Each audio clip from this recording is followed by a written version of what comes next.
आज हम बात करने वाले इंडिया और नेपाल के बीच में रेलवे लाइन के बारे में और इंडिया नेपाल रेलवे लाइन के बारे में मुख्तलिफ लोगों की मुख्तलिफ राय है। देखिए, आज हम जो बात करेंगे वो नए रेलवे लाइन के बारे में बात करेंगे और ये नया रेलवे लाइन जब बनेगा नेपाल के और इंडिया के बीच में, ये दोनों ममालिक को कनेक्टिविटी में बहुत फायदा देगी, ट्रेड के मामले में भी बहुत फायदा देगी और नेपाल और इंडिया के बीच में ट्रेड के अलावा लोग भी आएंगे जाएंगे। वैसे एक ट्रैक तो इनका चल रहा है, बट ये दूसरा ट्रैक बन रहा है जिसकी 3 सर्वे मुकम्मल हो चुकी है ड्रोन के जरिए भी। तो चलिए आज हम देखते हैं कि इस प्रोजेक्ट के बारे में इंडियन मीडिया क्या बात करते हैं। सबसे पहले इंडियन मीडिया की रिपोर्ट देखेंगे, फिर आपके साथ बात करते हैं इस नए रेलवे लाइन के बारे में, क्या चीजें हो रही है और क्या डिग्रेडेशन होगी, इस रेलवे लाइन से नेपाल को कितना फायदा होगा और इंडिया को कितना फायदा होगा। तो चलिए आज इस रेलवे लाइन के बारे में एक रिपोर्ट देखते हैं। नमस्कार दोस्तों, आपका स्वागत है हमारे चैनल पर।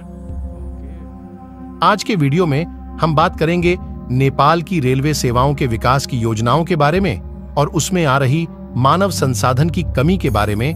नेपाल ने अपनी रेलवे सेवाओं को बढ़ाने की महत्वपूर्ण योजनाओं की घोषणा की है, जिसमें एक संचालित लाइन और कई अन्य लाइनें शामिल हैं।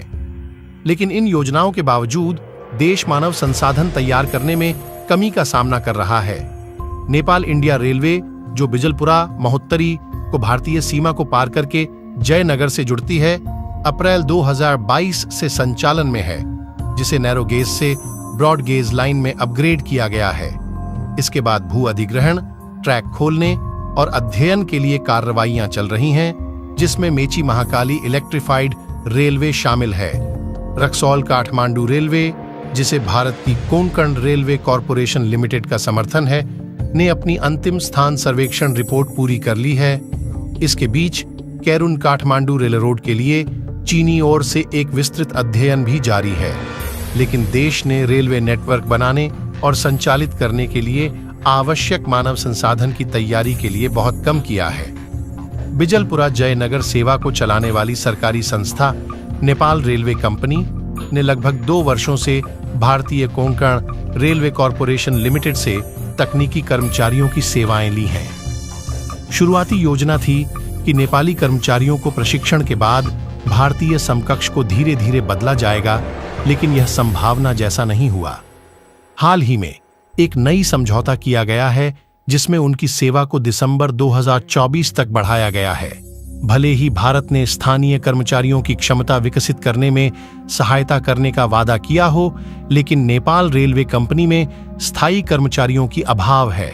सरकार के प्रयासों के बावजूद संगठन और प्रबंध सर्वेक्षण ने हाल ही में बताया है कि यह आवश्यक है कि इस कंपनी में 200 से ज्यादा कर्मचारी भरे जाएं, लेकिन यह स्थिति कंपनी को सेवाएं प्रभावी रूप से चलाने में कठिनाई हो रही है।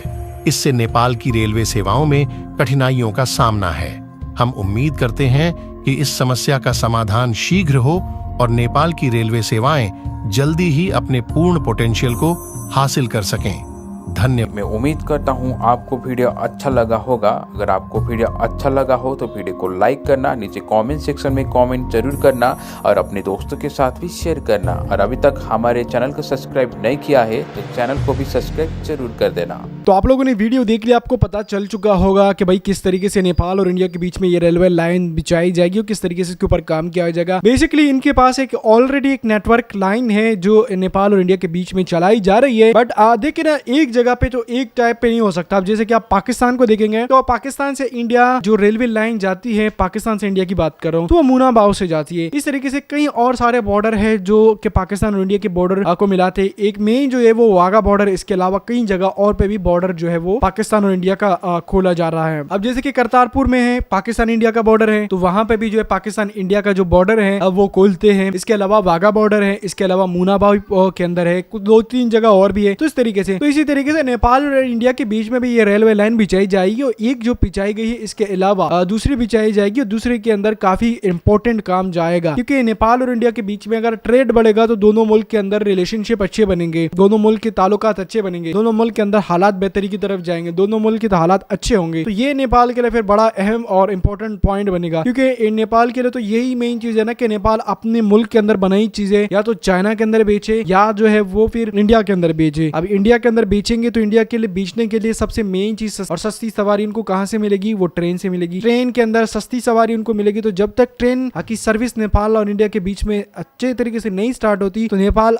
किसी भी तरीके से अपना माल नहीं बेच सकती। दूसरा इसी तरीके से चाइना के साथ भी है। तो चाइना को भी अगर नेपाल और चाइना का रेलवे नेटवर्क स्टार्ट हो जाता है तो नेपाल के अंदर एक तो चाइनीज टूरिज्म आएगी, टूरिस्ट आएंगे, और दूसरी चीज ये कि ट्रेड इनके बीच में बढ़ेगा। तो दोनों के बीच में ट्रेड के मामले में भी नेपाल और इंडिया के बीच में ये ट्रेड बढ़ेगी तो दोनों मुल्क को फायदा होगा। चाहे वो ट्रेन जो है वो इंडिया से स्टार्ट हो, चाहे वो ट्रेन जो है वो चाइना से स्टार्ट हो, तो दोनों तरफ से फिर नेपाल को फायदा होगा।